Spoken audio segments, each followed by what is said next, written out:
Now the question is, how do I get out of here?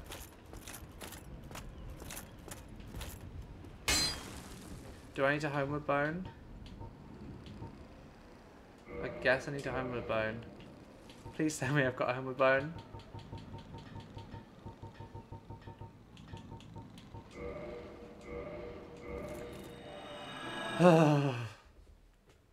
Forgot how bad I am at this game.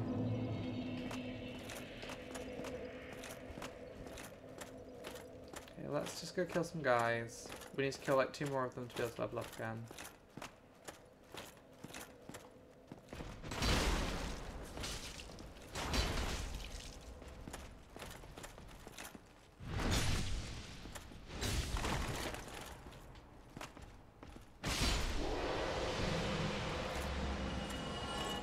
Literally none of them are dropping anything, that's a shame. Oh, how's my sword durability looking? 84 out of 200, I'll probably need to repair it soon.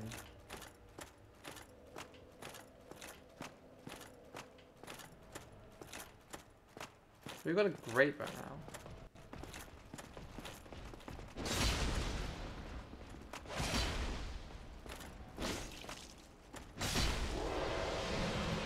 That's...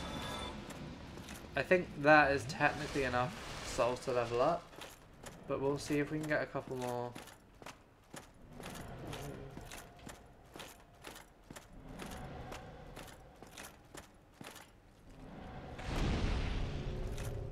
What was that?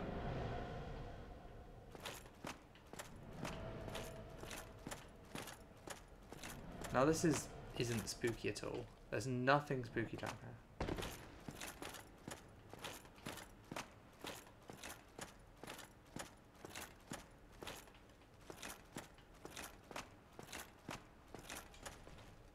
Oh no, we've been here already. Never mind. Get up the thing. Right, okay. So...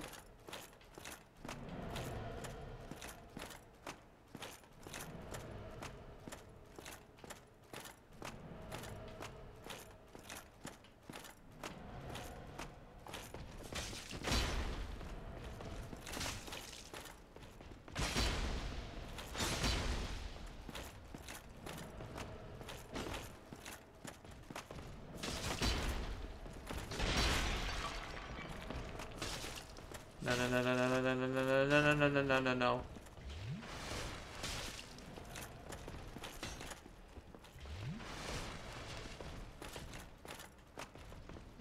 There we go. I don't know why he was so dark.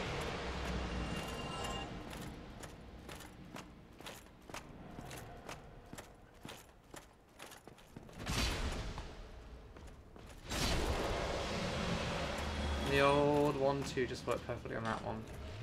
Okay, so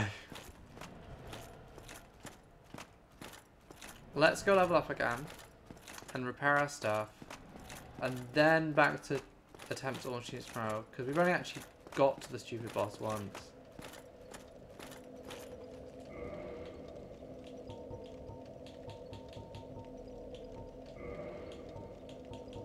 Do I not have Praise the Sun? You really are. If I didn't know that, oh no.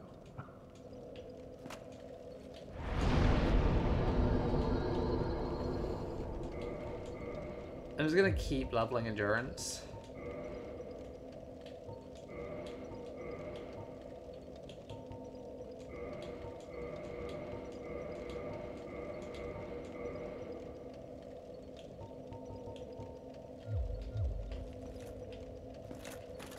Okay, so that's all of the...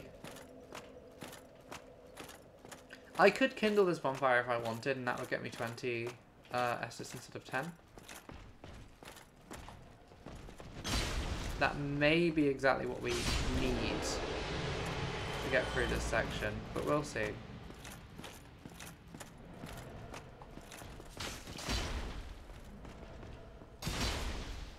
So yeah, Mr. Spear is...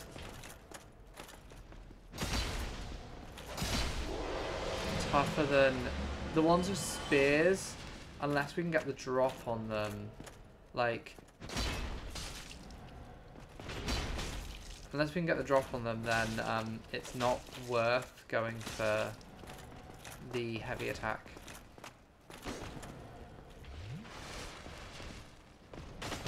Because they attack from behind their shield, so they can still block the heavy attack.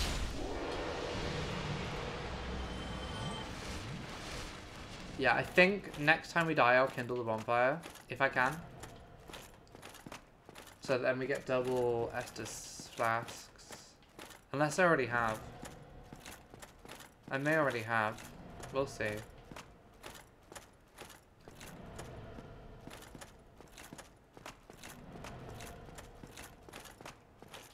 It may actually be more efficient for me to go and open this doorway.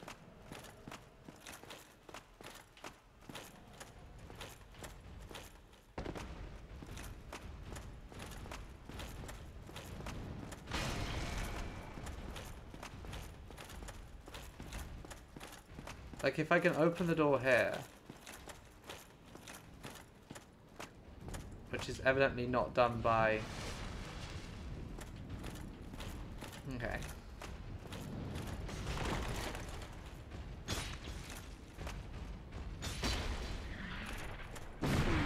Ooh. Don't love this.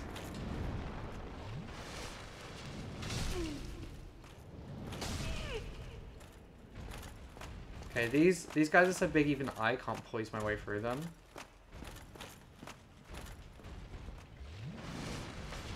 Come on, I wouldn't get away with that. Yeah, these guys are so big I can't really poise my way through their attacks, but...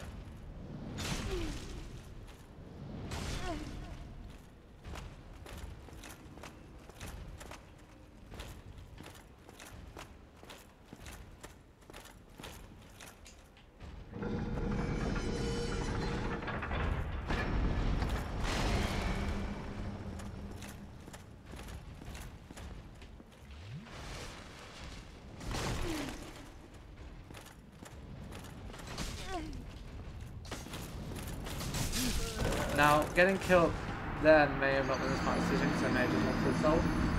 Actually, yeah, I think the run I've got is still better than the run that I could have because it's a shorter... It's just not as horrific. Like, we're not having to deal with as many of these big guys, and the big guys are just nightmarish.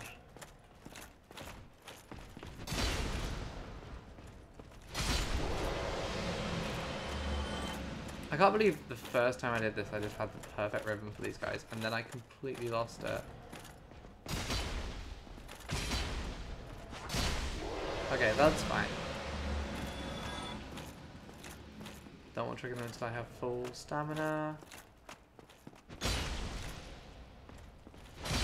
So yeah, if we can get the jump on them like that, then it's fine to do the double attack, but if we don't, then we can't. Simple as. But I could... I'm kind of... Yeah. Would...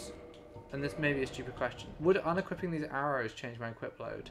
So currently my equip load is 60. It is still 60.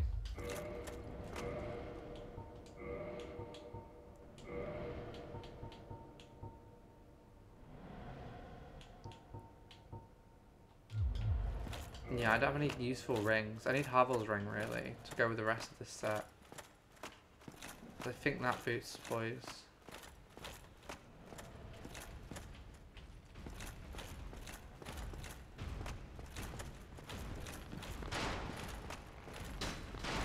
Okay, I should be fine now in getting to the boss door. Oh no, they don't just... I thought they were giving up and just leave me alone.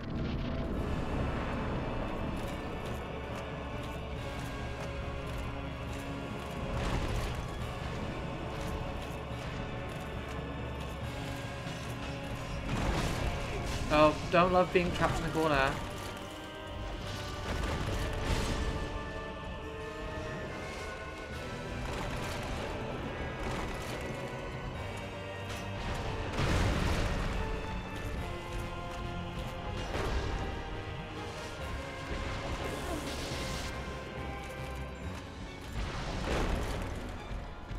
Okay, I know you're meant to like focus damage on one of them.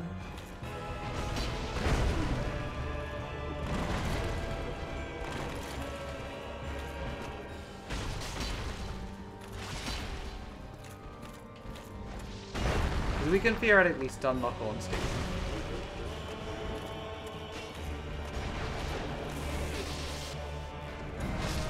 Until he does that. And then it just gets worse when we kill the other one. Onion Knight.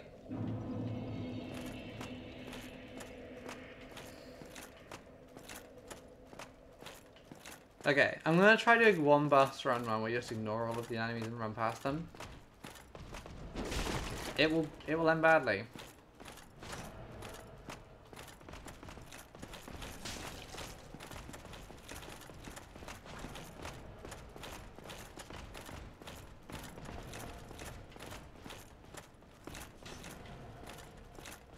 I wonder how long they'll follow me for.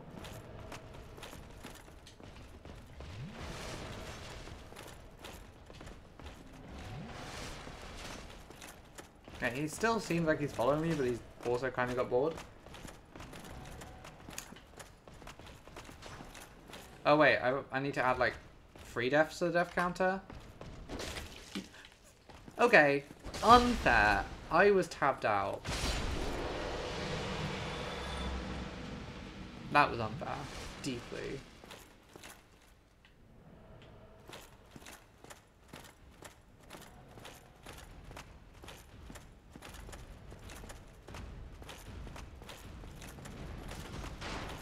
Okay, we should be good. I'm just going to walk normally to preserve stamina.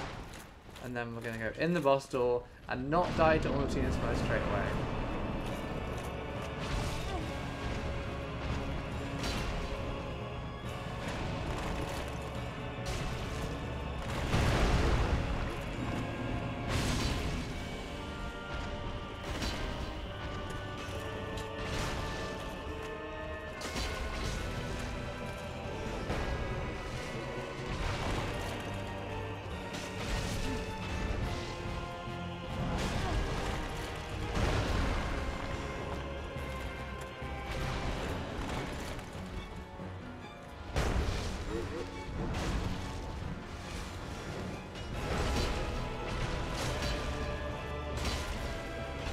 Okay, we can do a buttload of damage to Ornstein quite easily. I mean, the thing is, in Dark Souls 1, I beat Ornstein one-on-one. It's just beating him at the same time as Smut that makes it harder. In Dark Souls 2, sorry. This is just maddening me. Can we go play Tour de France? One more attempt, and then we'll... Okay. One more attempt. If I don't make any progress with... Wait, let's kindle.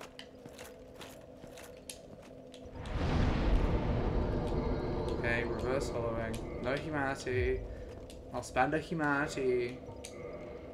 Yeah, let's go get,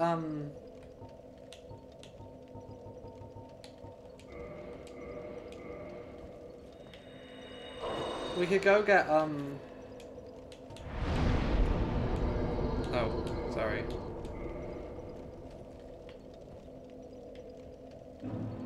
We could go get, Solaire. I forgot that you... I remember how this game works now.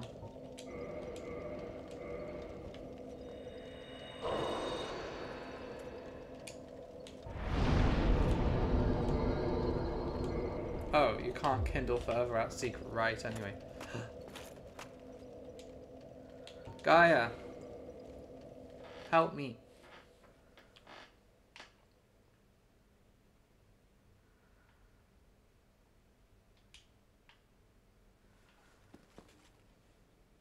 Honestly, I know it doubles their health, but having like an online player to help with Ornstein and Smell may be necessary. And this is the point of these games.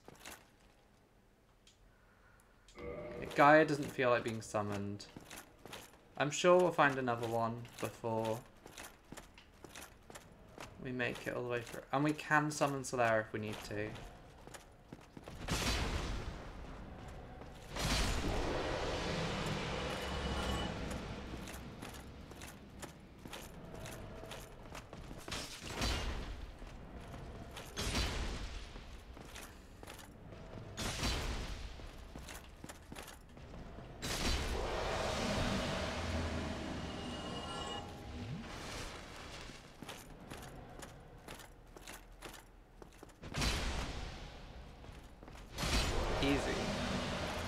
So I think we have to go around the top to get to there safely. But we should do it. It feels worthwhile getting Solaire into the boss fight. Bom, bom, bom, bom, bom, bom, bom. Did I update the death counter after I died? Yeah, Solaire is over on the other side, so we're gonna go around. I think Solaire is on the other side.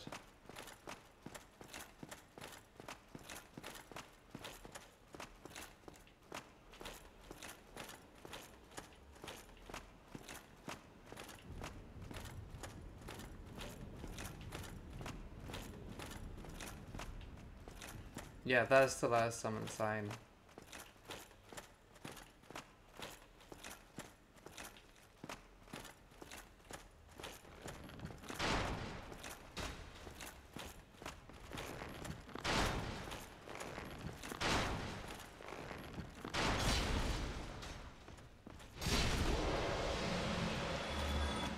There we go. That's the archer destroyed.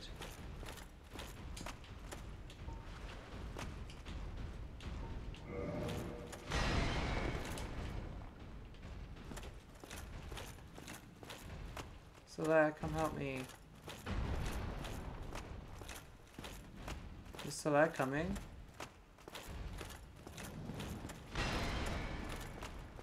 Did I not summon Solaire? Did I mess this up?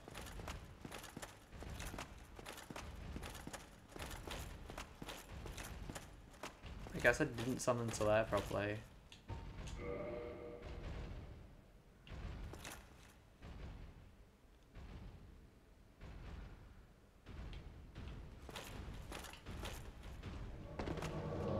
Solaire summoned. Solaire, no! Solaire, come on. Ignore them, we're going to the boss.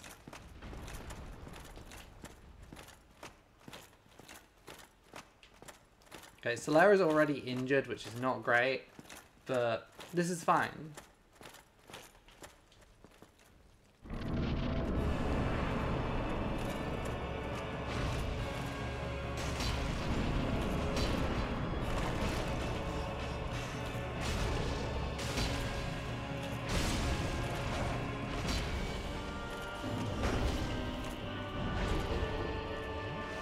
Okay, so Solaire can keep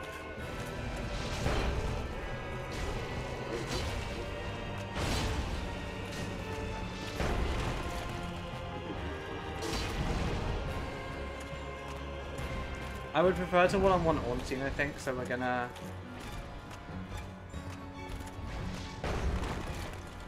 Okay, let's stop. Let's just...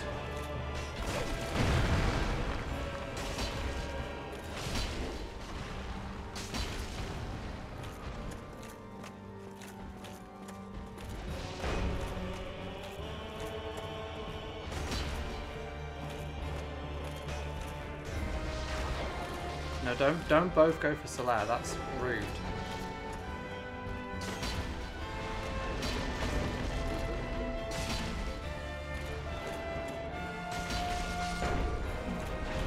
Oh! Smell, we did it! Phase 2! Now this feels like a fair fight.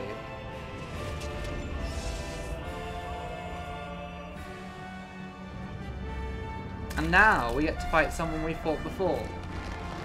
I have beat you one-on-one. I haven't beat Big you, admittedly. But like, I know this is cheap or whatever, but like,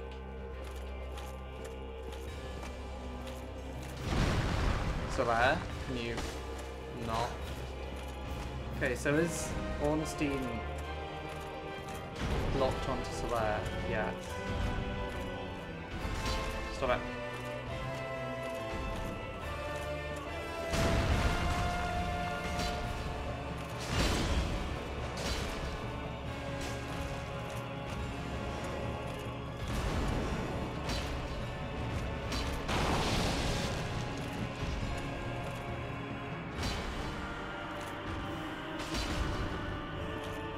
Okay, so now we do have to beat Ornstein on when he's got twice as much health as usual, but that's fine. This is a fair fight now, it's 1-on-1.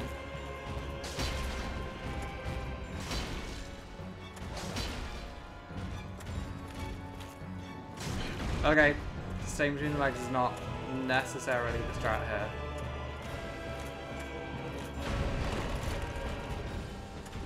Not fat rolling would be super nice. Oh no, oh no, oh no, oh no.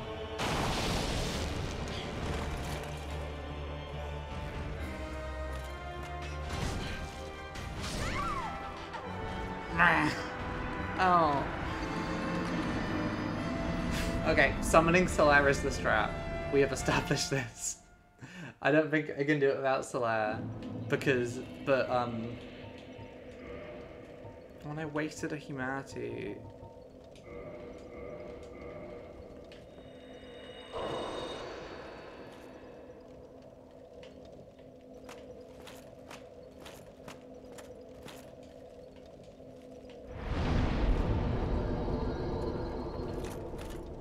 Right.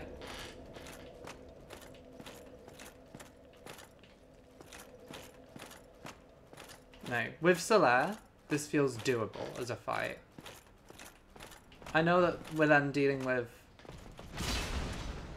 We're dealing with him with, like, half as much, or like twice as much health. But, like, that's fine.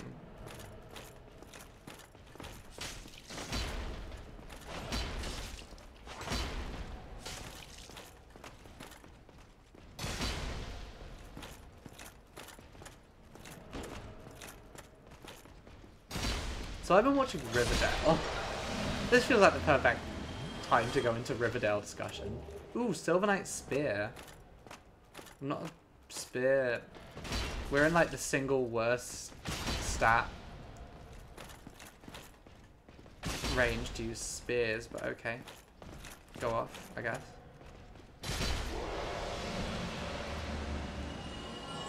Oh, we're all dropping spears today. Okay.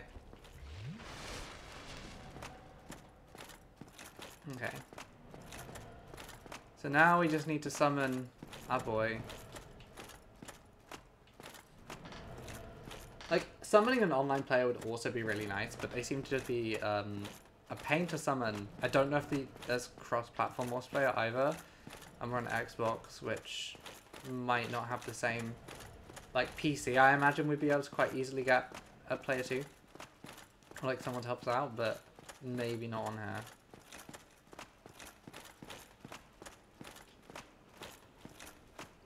But no, with Solaire this feels doable. We just have to not waste our chances. What did we look like again? Oh, like this. Okay.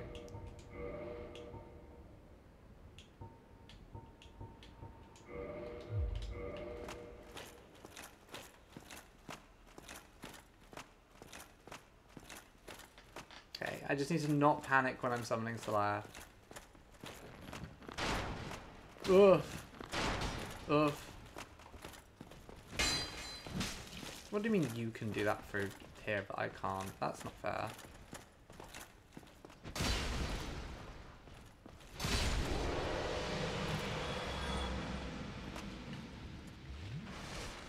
Okay, we are down to 7 Estus. I didn't kindle at the bonfire. I'm so stupid. I'm so stupid. I'm really, really stupid. I now have to make it back safe because if I don't...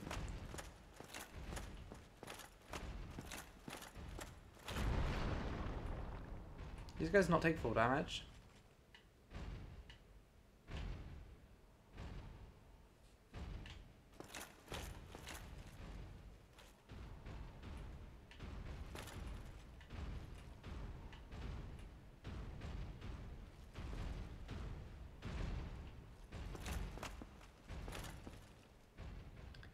I don't love that both of them are coming at once.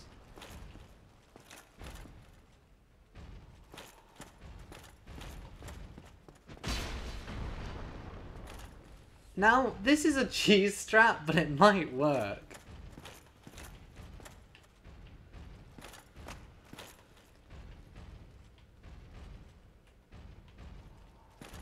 Can I plunging attack them?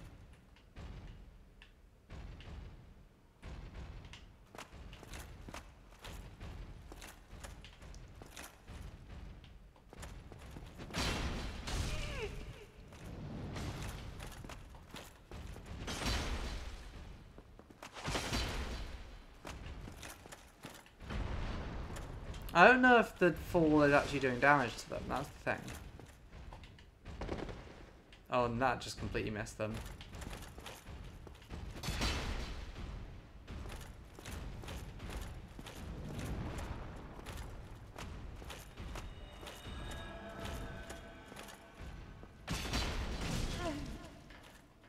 Yeah, and we can't poise through their attacks, which is super annoying.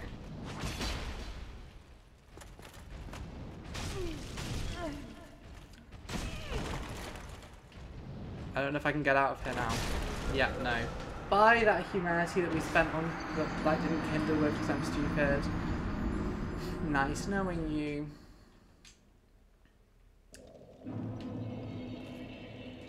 Okay. I'm mad at myself for wasting that humanity.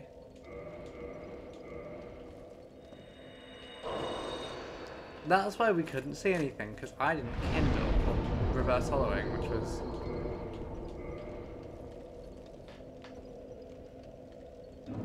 There we go, that's why...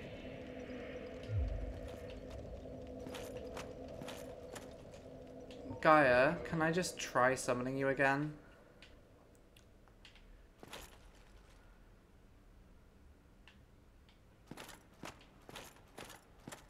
I don't think it works, but it's worth trying.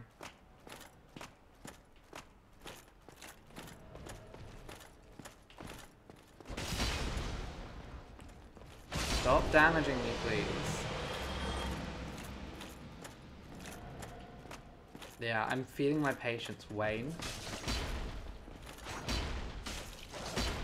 Oh, these guys suck so bad. If I turn out to have wasted my humanity on not even getting to the boss, I'm gonna be so mad. Like, you won't even believe. Like, I've wasted so much. And someone's invaded as well.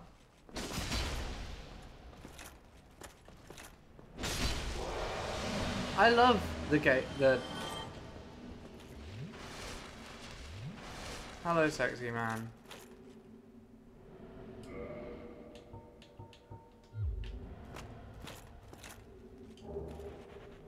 Thank you.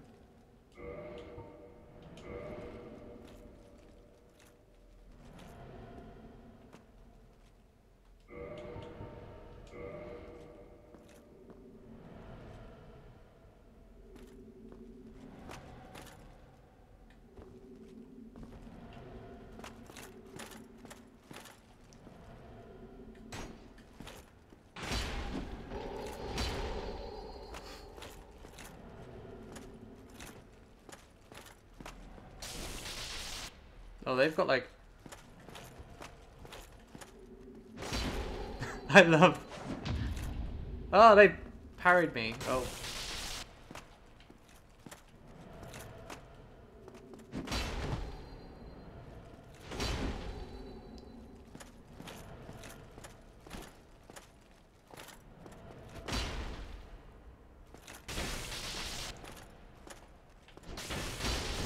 I'm not an expert at PvP, so...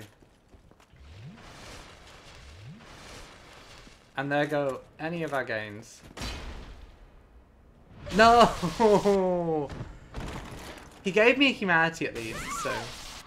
Like, he gave me a humanity, so he was nice enough to not punish me for that.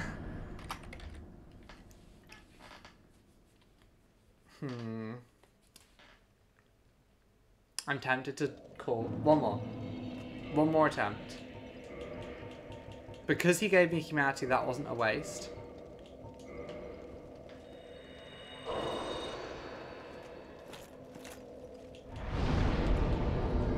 Kindle, reverse hollowing. I'm so stupid. Right, Solaire, I'll see you in a minute. I could have killed them then if I hadn't gone in for the heal. I'm gonna press summon on Gaia. I don't...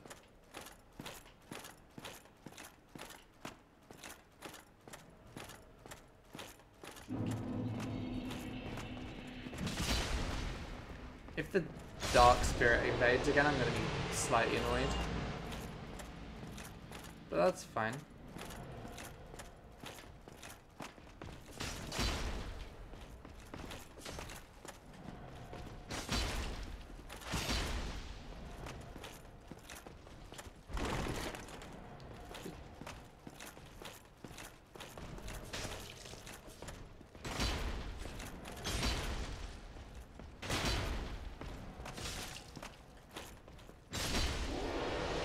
That was way too close.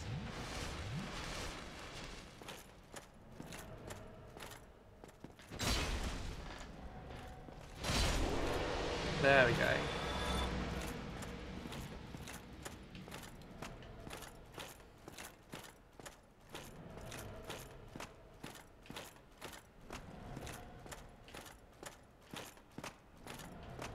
Right, this time I'm definitely kindled, so or definitely not hollowed, so we should be able to see Solaire's summoning thing. I said, yep, there it is. We now just need to get over to it and then get into the boss room. And if we've done that, if we manage that, think all we have to do then is survive long enough for Solaire to get in and we can do some damage. I wonder if Big Ornstein or Big Smile is easier. Because, like, Big Ornstein...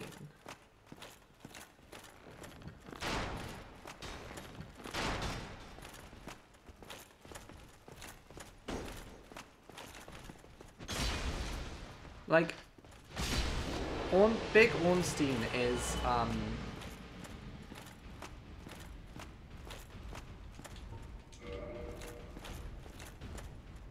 Okay, I think I summoned him successfully.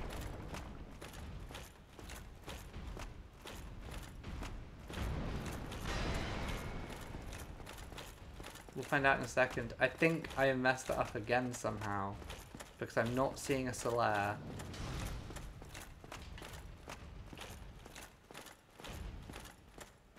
Why is it so hard to summon Solaire?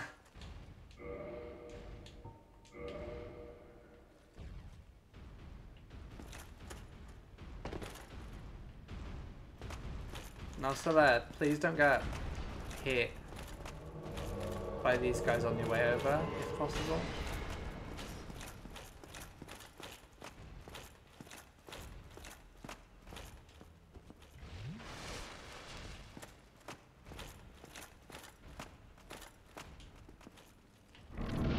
Right, let's see how this goes.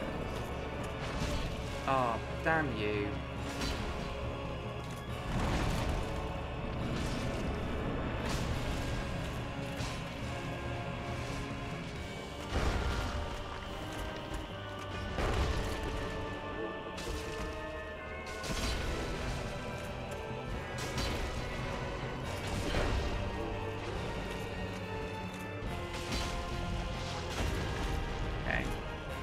This is fine. When it's a one-on-one fight, these guys are super, like, manageable.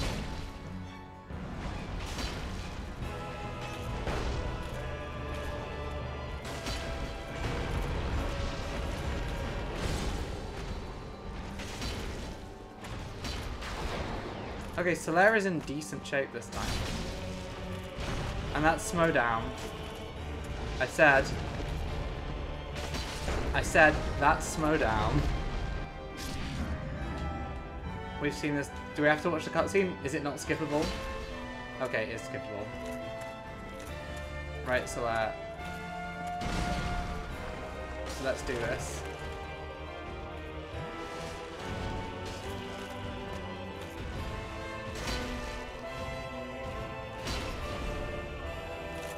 Okay. The camera is having a fun time.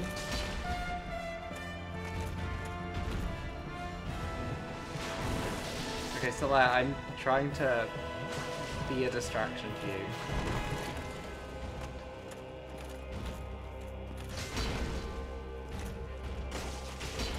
We're doing way less damage than we previously have. More than that we would with the big swing, but that's fine. As long as we don't get impaled, we're good. As long as we, 1, don't get impaled, and 2, keep Solaire alive.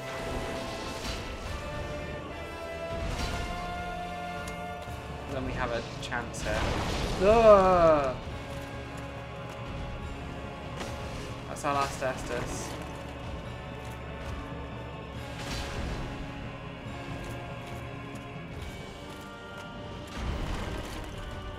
Come on, Solaire. Solaire, hit him. Distract him.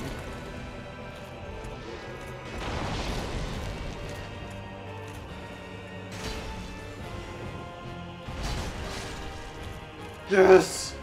Yes! Ah! Orson and Smo defeated. Thank you, Solaire. And a Leo ring. What's a Leo ring?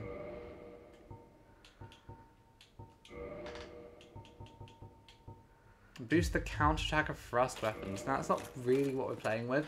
But yes, Orson and Smo defeated. This is... Ah. So,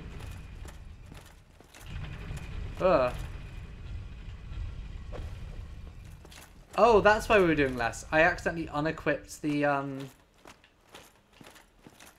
I went one-handing instead of two-handing. Right, let's go meet the Dark Souls lady that everyone's normal about. 1 enjoyment. 1 endurance, 1 vitality, and 1 strength. We're still gonna be fat rolling. But we're closer.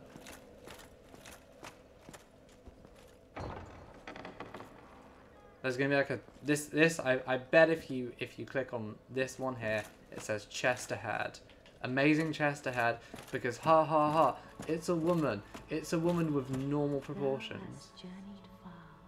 And overcome much, chosen undead. Come hither, child. I mean, she does have a ridiculous chest, but... chosen undead, I am Guinevere, daughter of Lord Gwyn and Queen of... I don't know if I'm gonna kill her now and mess up Anolondo. I have awaited thee. I mean, how do I get into the painted world of Ariandel?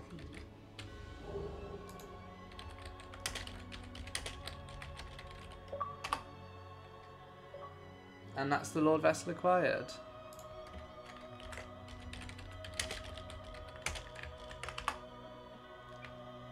Okay, so the painted world, I need the peculiar doll, which we need to go back to the undead asylum.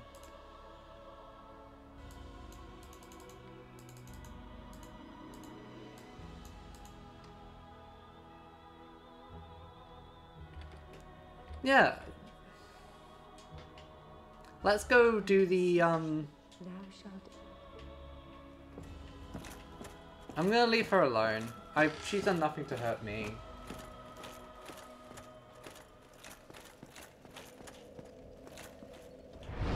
And now warp is available.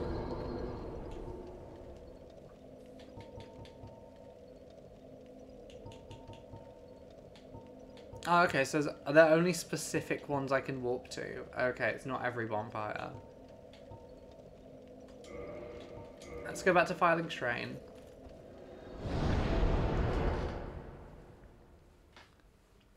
And then we'll...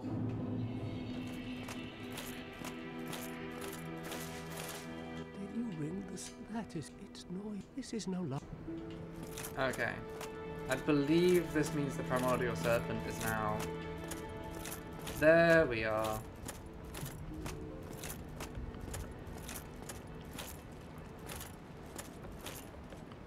Hello? Ah, hello. I am the primordial serpent, chosen undead. I wish, and the very chosen, so that you may link the fire. Now, I assume.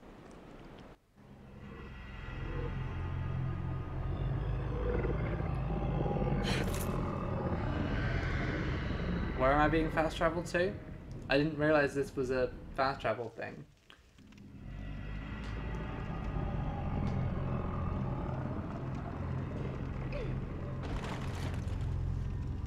This is awful tree-like.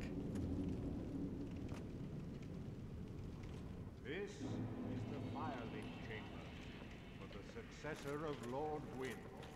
Now, place the Lord vessel on the altar. Okay. So now we're in the second half of the game. I mean, we need to go kill Sif as well. We could go do Sif. If we could just do a bunch of ancillary what's the word? Like non-Lord Soul bosses now, and then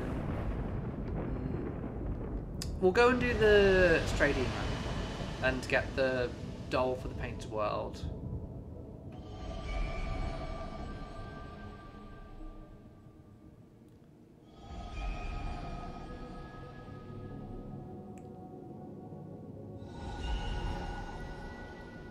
Now, if I didn't know where these were, this would be incredibly annoying. Okay. What does offer souls to Lord? Oh, to give them the Lord souls. Okay.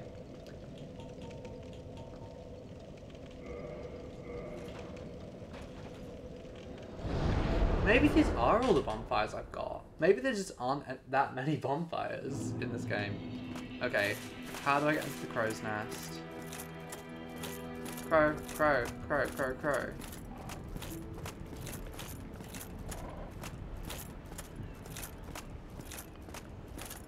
Where are the stairs up to the crow?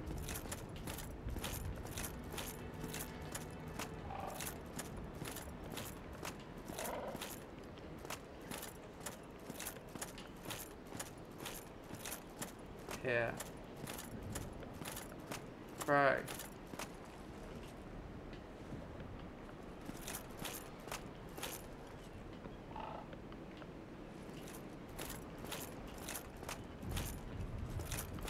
Or is it in its nest? Where's its nest? Because the nest is what I meant to stand in.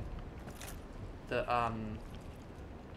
teleports me. But I can't remember where the nest is.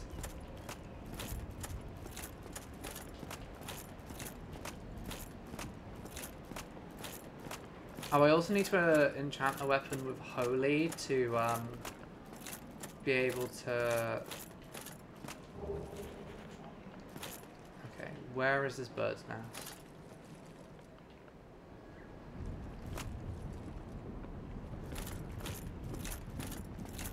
Because this crow is my ticket to Stray Demon. But I can't remember how... Well, I've never got this far. This is the furthest I've ever been in Dark Souls.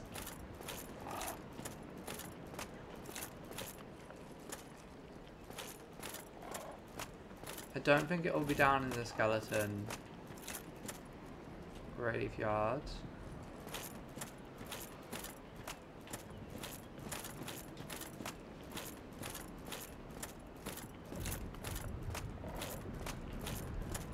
I may have to look this up quickly.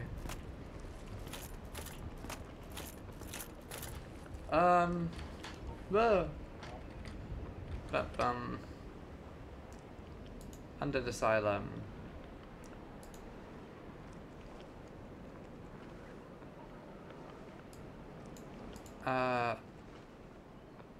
Climb up the crow's nest on the upper portion of the broken firelink structure. Okay.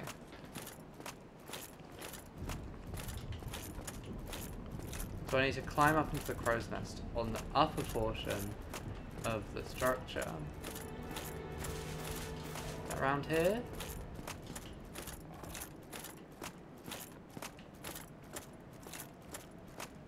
Go, I will teach you.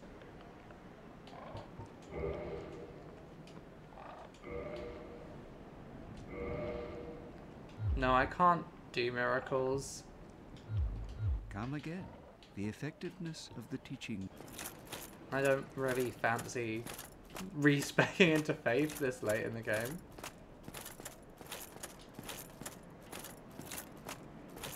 Okay, I think this is the right way.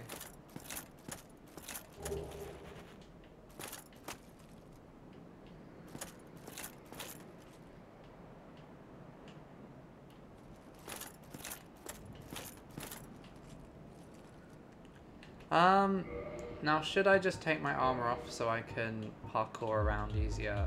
Yes, I should.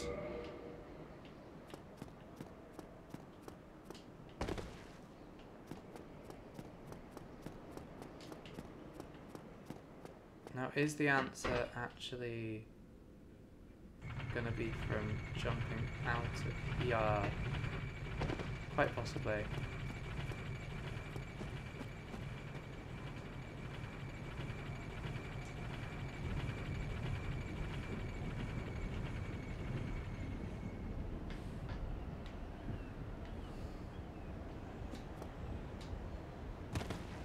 Ow.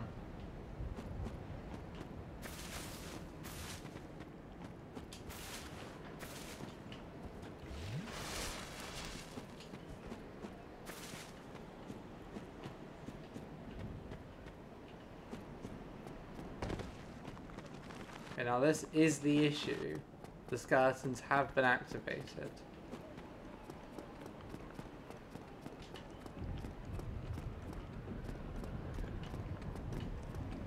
Are they chasing me? Yes, they are. No, don't target the crow.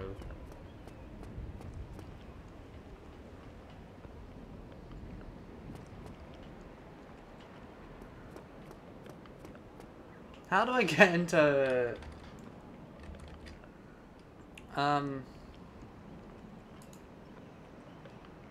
Firelink Shrine?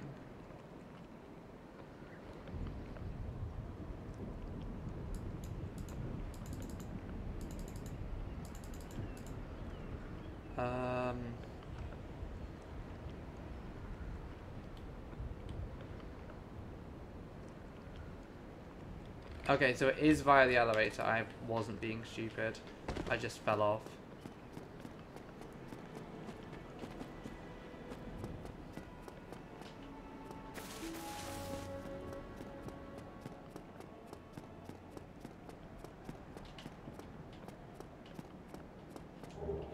I would have thought that I'd done all of these things already, but I guess not.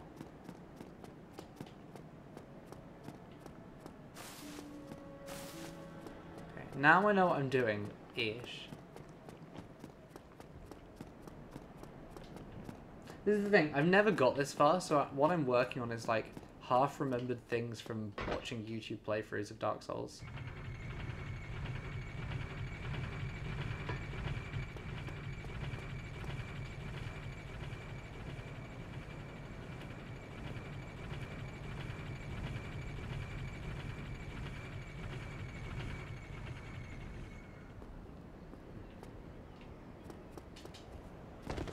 Okay. So, I think I need to land on there. And then that'll get me...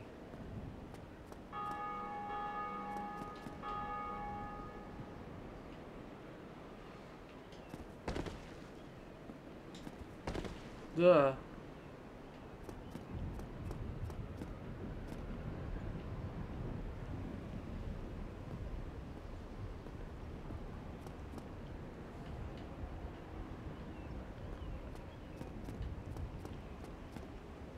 Now where's the nest? Is it further up than this?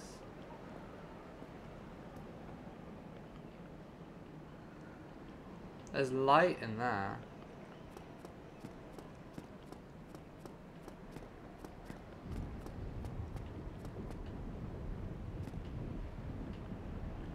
But we can keep climbing. Oh, here's the nest.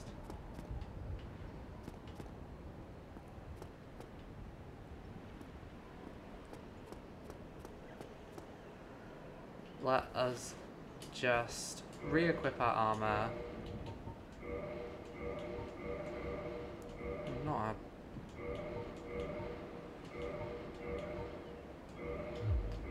Well, it was nice being able to move for a brief time.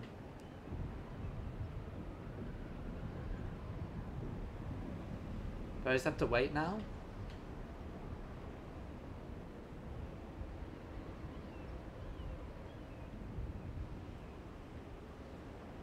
Do I just wait?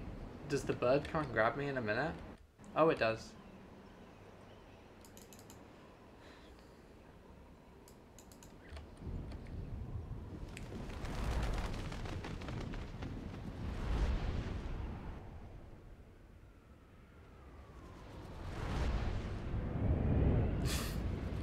Just curled in a ball. Okay.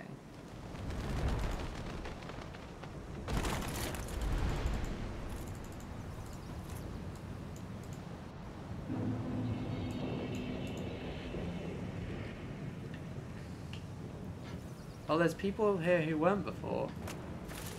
These guys were not here before.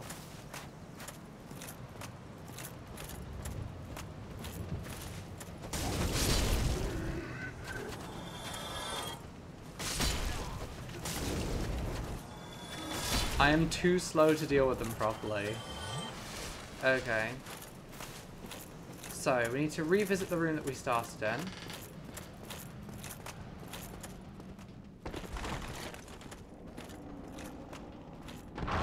Ugh. I guess we'll fight the stray demon first.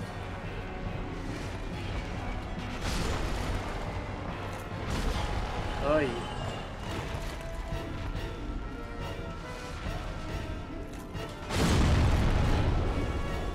Okay, you have some attacks that the original demon didn't, but that's fine.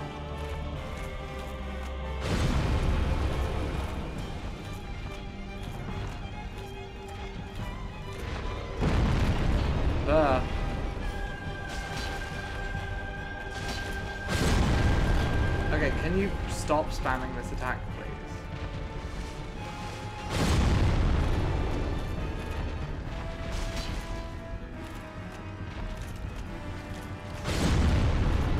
It must know that this is a...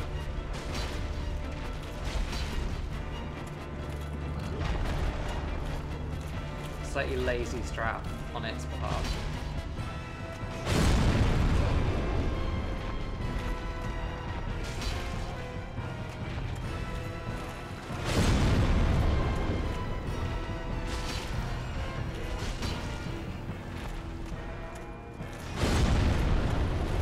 Is it just gonna spam this attack?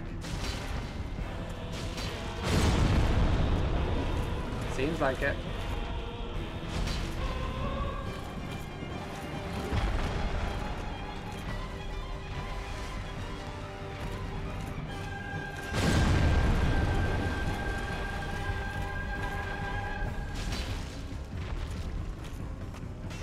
Come on, be creative, stray demon.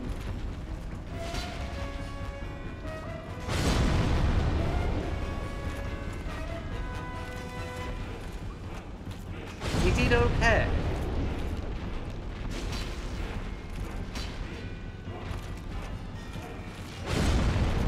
Stray demon, are you feeling okay?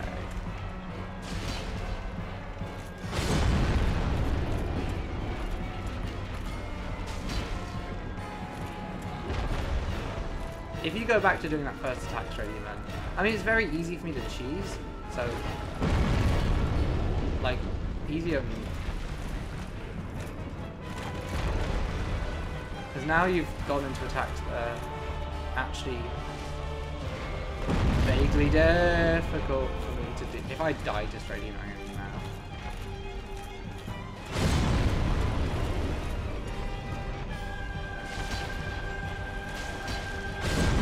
No, it seems seems like we're going back into...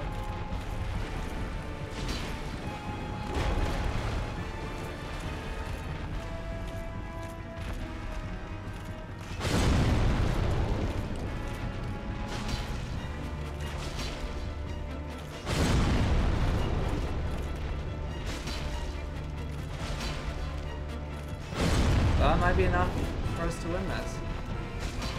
Don't want to speak too soon, but... Yeah, Stray Demon's just going to keep spamming that attack, so we can just win. Is Stray Demon the only enemy in this area? Ooh, a Titanite slab.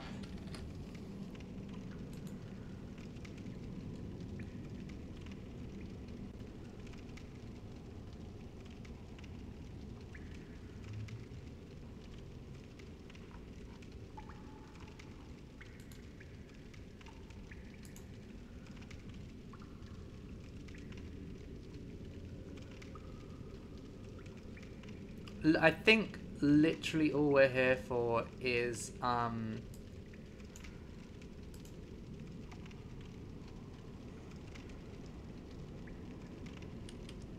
the what's it called? Can I get out or do I have to Homeward Bone?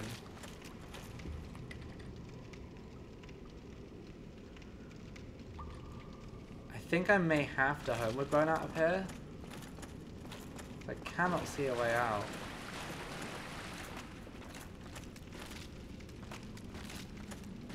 I guess that's why it gives you a Homeward Bone.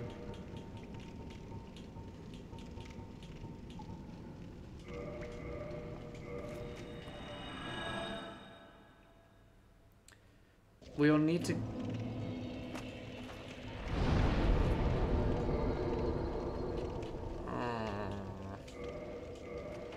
Great. Right, time to see some parkour again. Well, like... Firekeeper's answered cannot light bonfire? What does this mean? What has happened? Firekeeper.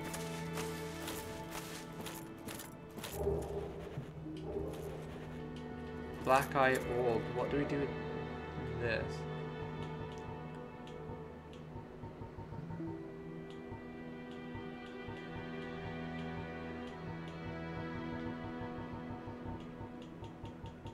So someone has killed the Firekeeper.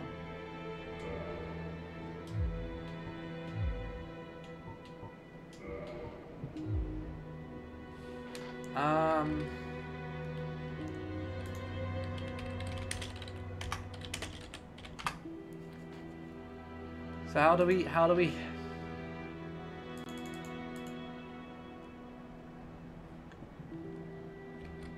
Okay, so we have to I see.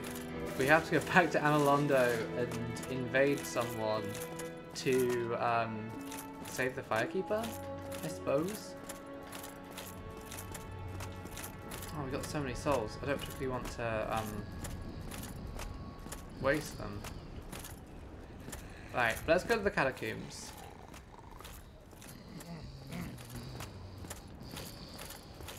Because we can't... There's a tunnel in the graveyard that leads to the catacombs. I'm not sure where this tunnel is. I'm sure we'll find it.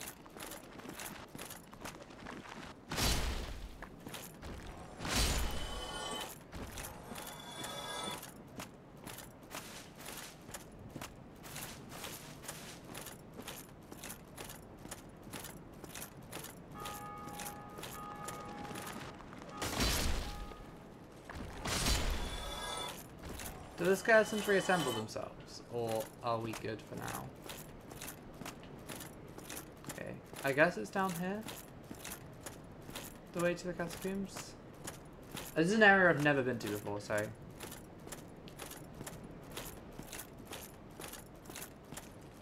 Oh, we're so slow and lumbering. I've got so many souls as well that I'm terrified. Duh. What are you?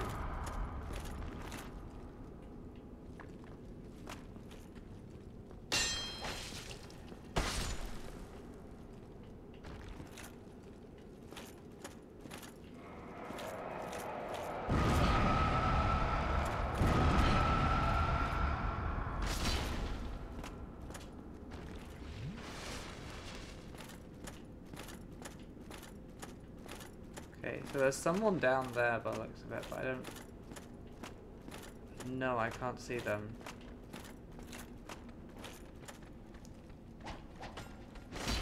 Nice try.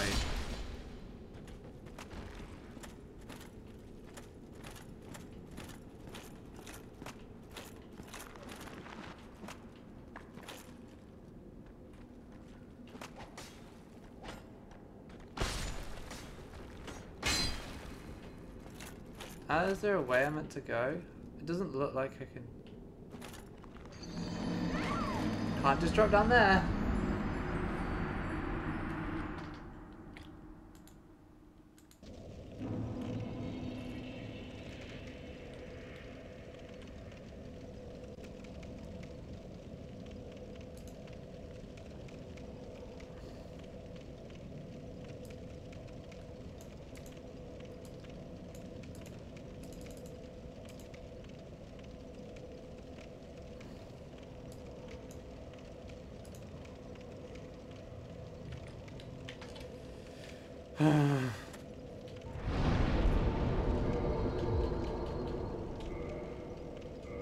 Right, let's go at least get those souls back.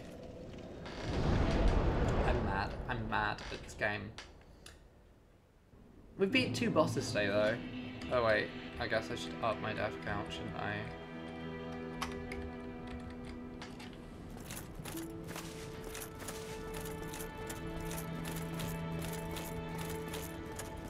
We don't have a light source, but that's not the end of the world.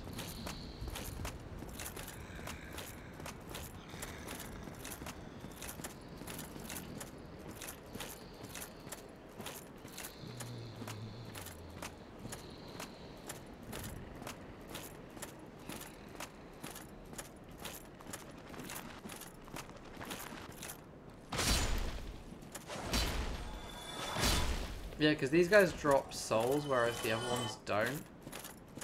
Which...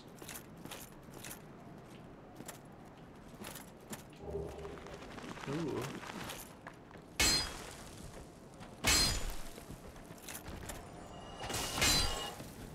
Which kind of does imply that, these ones aren't coming back. Watching their bits fall off the cliff is quite fun.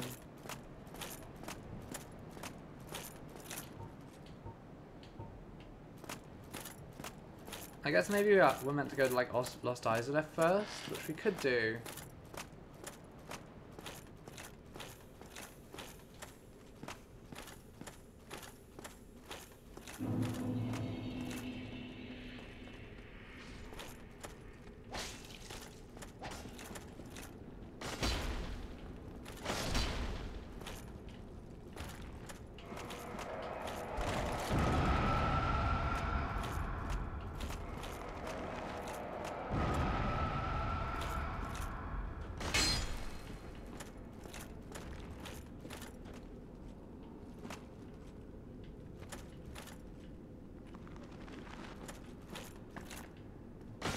Come on, man. Okay, my souls are there. I just need to get to them. And then we're getting out of here and going and doing something else instead.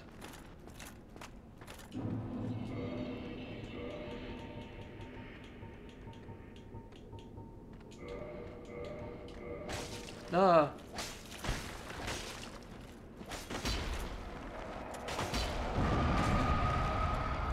Just get out of here. I don't understand this section. Let's go do somewhere else instead.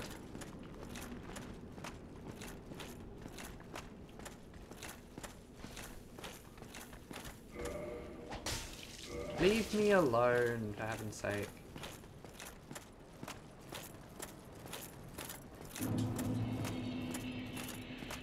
You still following me?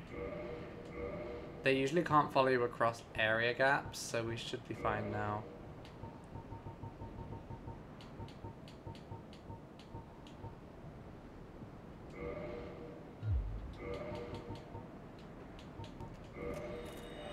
Okay, so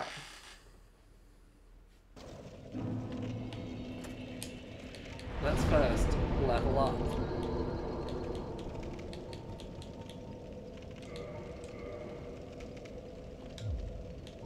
Then we're gonna warp to Daughter of Chaos. This is probably the easiest one we can get to, even if it does mean we have to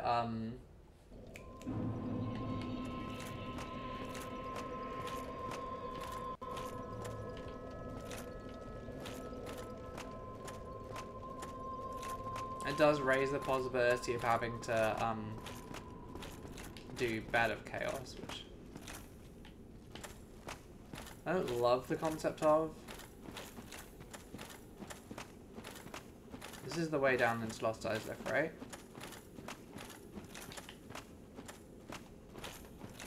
Or is this the way back into Quelax? Oh, the demon ruins, sorry. Why would it not let me walk to this one? I'm just gonna walk back there and see if it'll then let me walk here, and this is just one I'm not allowed to walk to for some reason.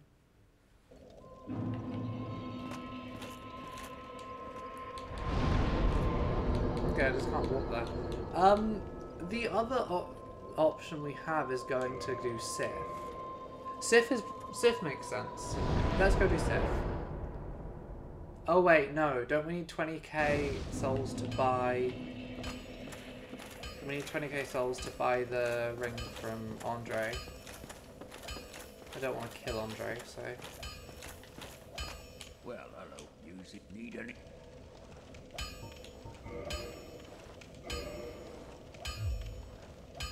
So we could make that into a divine. Zweihander.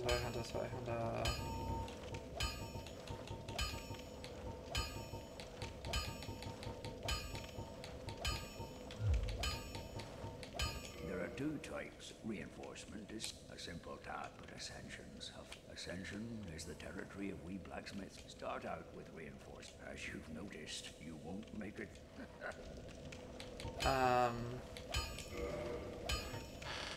Yeah, we need the Crest of Artorias, which we don't have the stuff for I'll be seeing right now.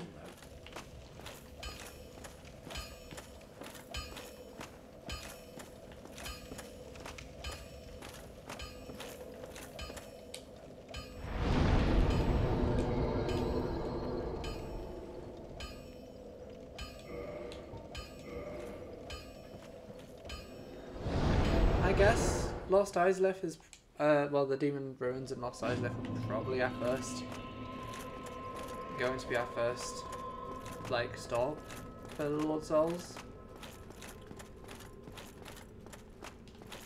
But I'm not sure.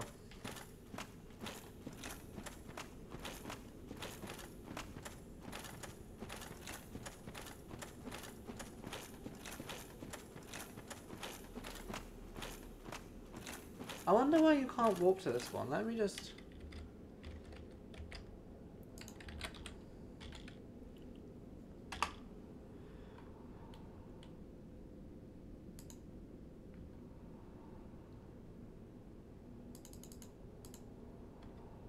Okay, not all bonfires can be warped to.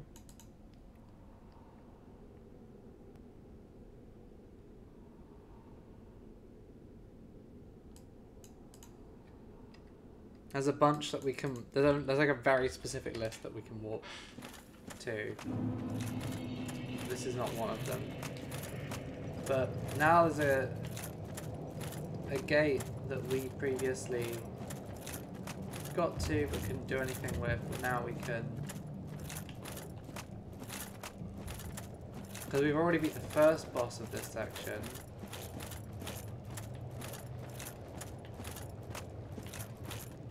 Which lowered the lava.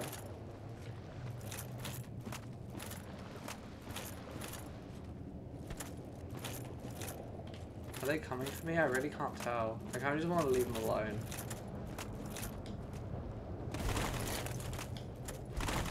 Yeah, we're still fat rolling.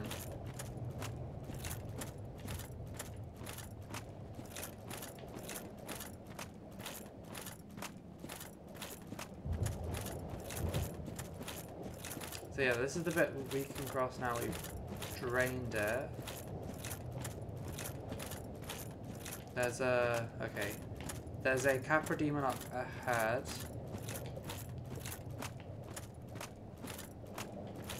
I should have rested the bonfire really. For... Oh, there's two big boys over there guarding an item. I think the Capra Demon is marking the way that we need to go.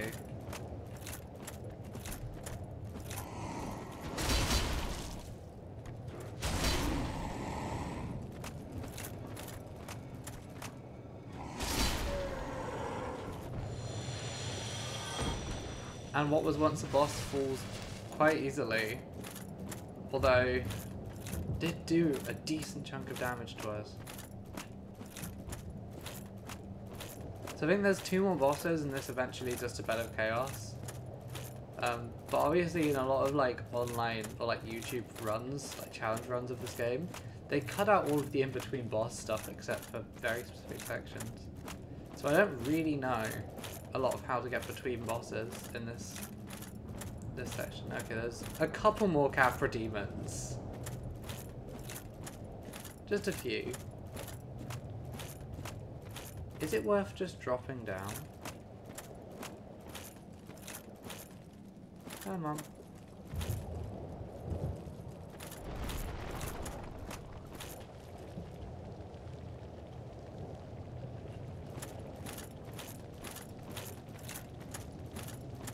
You're not gonna come for me?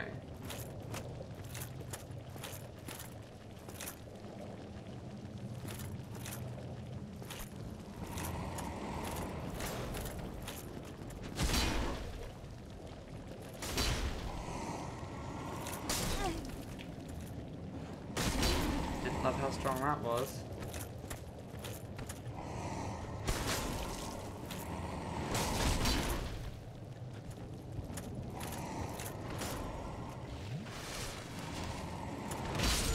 Damn it.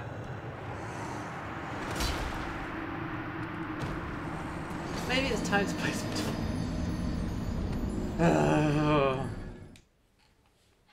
We've made progress today.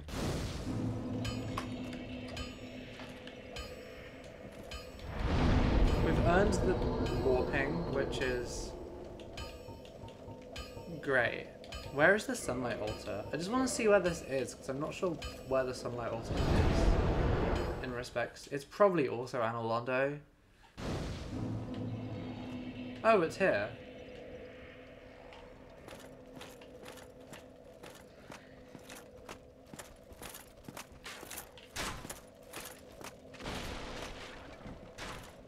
Did I kill the dragon?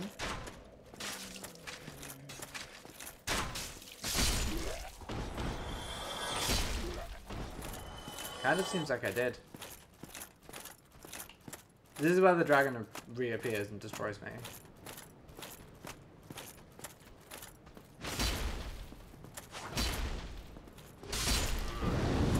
Yep, as I was saying.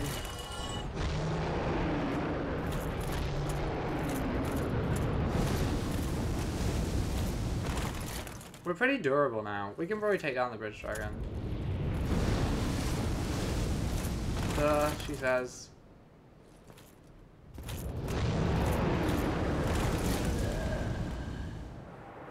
She was wrong.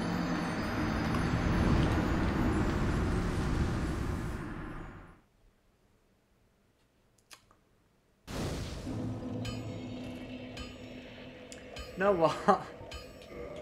Had enough of Dark Souls. We've made progress.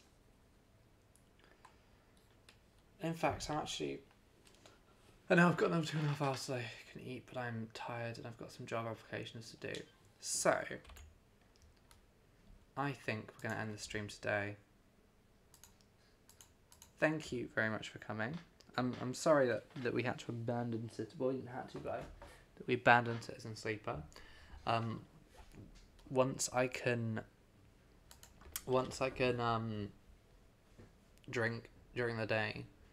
So from this weekend, I'll return to Citizen Sleeper, but yeah, it's just a bit miserable for me when I have to read that much when I can't drink anything. I will probably... So yeah. Wrestling Empire tomorrow then. And then Friday or Saturday, I may re-alter that to Friday instead of Saturday. To give myself a weekend off. But we'll see.